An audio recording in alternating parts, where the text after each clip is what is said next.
Case இப்போ பாருங்கள் visuals வந்து எப்படி இருக்கு பாருங்கள். நம்ம 1080 பிக்சலில் வந்து வீடியோ வந்து எடுத்துருக்கோம்.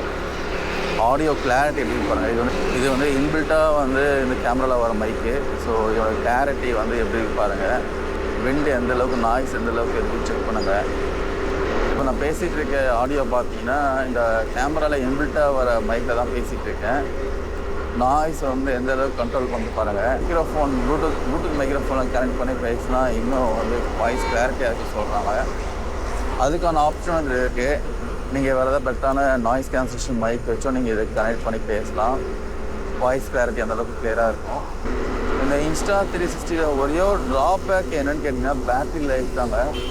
நீங்கள் வந்து 4Kயில் வந்து நீங்கள் வீடியோ எடுத்தீங்கன்னா பேட்ரி பார்த்தீங்கன்னா ஒரு 20 நிமிஷம் இல்லை ½ hour தான் வந்து வருது. வித் அந்த பேடோடு சேர்த்தா உங்களுக்கு வந்து ஒரு 1 hour 1.5 hours எடுக்கலாம்.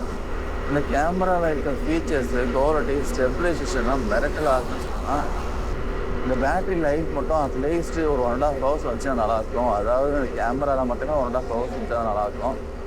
ப்ளஸ் அந்த பேடோடு சேர்த்தா ஒரு 3 hours கிட்ட கவர் ஆகிற மாதிரி ஒரு பேட்ரி லைஃப் இருந்தால் கண்டிப்பாக இந்த கேமரா அடிச்சுக்க ஆளே இல்லை. முக்கியமாக பிளாக் பண்ணுறவங்க, ஏதாச்சும் நிறைய திங்ஸ் எக்ஸ்ப்ளோர் பண்ணுறவங்களுக்கு இந்த கேமரா வேறு லெவலில் இருக்கும். அதில் எந்த மாற்ற கருத்தும் இல்லை. கேஸ் இப்போ அவுட்டோரில் நைட் டைமில் இப்போ வந்து வீடியோ எடுத்துகிட்டு இருக்கோம். ஸோ விஷுவல்ஸ் எப்படி பாருங்கள். At the same time voice கிளாரிட்டியும் பாருங்கள். ஏன்னா இன்பில்ட் மைக்கில் வந்து நான் பேசிகிட்டு இருக்கேன்.